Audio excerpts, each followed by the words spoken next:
So I was totally wrong about how much hobbits drank.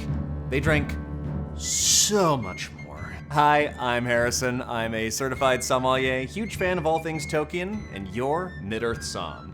So in a video we just put out trying to pin down just how drunk an average pint of ale would get a hobbit, I came to the conclusion that for every 1.5 pints a hobbit drank, it would be the equivalent of a non-halfling drinking a 40 ounce. Edward 40 has it in!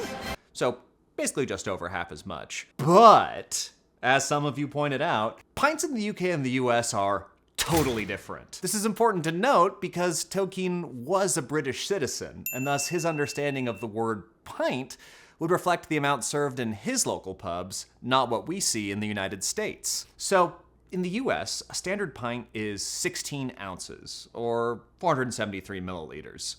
In the UK, a standard pint is 20 ounces, or 568 milliliters. So if we go back to our handy-dandy BAC calculator and we average out the blood alcohol content, one British pint would give an average hobbit at 3 foot 6 inches and 108.9 pounds, we get 0.07. So in other words, just under the legal limit for intoxication.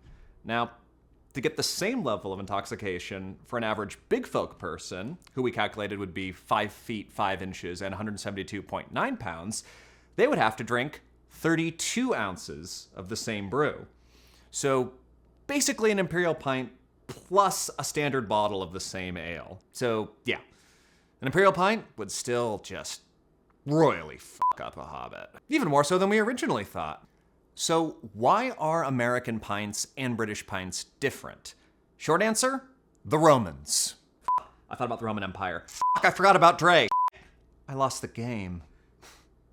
Long answer, the British Isles have been invaded. A lot. And those occupations left a lot of different units of measurement behind. Following the Norman invasion, what became the English Empire slowly but surely fine-tuned its system of measurements from sources as diverse as 1,000 Roman strides, 1 mile, the weight of a Saxon penny, what we now call a troy ounce, 3 barley corns, or 1 inch, and the size a farmer could plow in a day, 1 acre. Of course, over the centuries, there were many audits and changes that were just as arbitrary I simply do not have the time to get into here.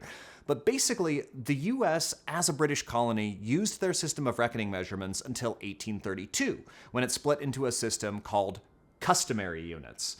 The British formalized their units of measurement as the imperial system of units in the Weights and Measures Act of 1824, and later amended that in the Weights and Measures Act of 1832, 78, 97, 63, 1963, and 1985. Now, despite well-meaning attempts to standardize units of measurement, the UK and the US weren't able to formally align their definition of a pound and a yard until 1960.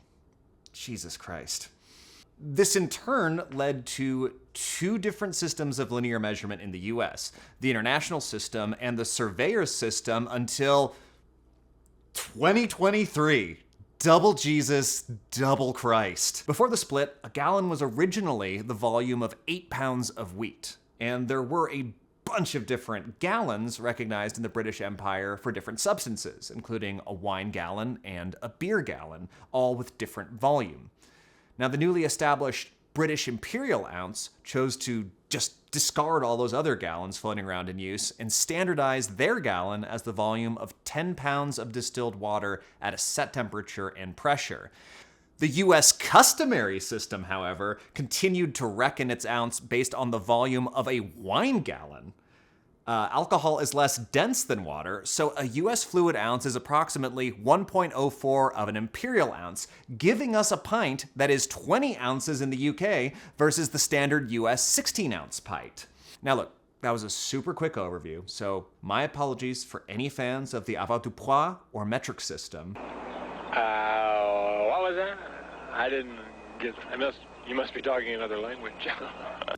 But to be honest, the history of weights and measurements is a bit like Gandalf's fall off the Bridge of Khazad-dûm. Dark, endless, and just completely fucking arbitrary.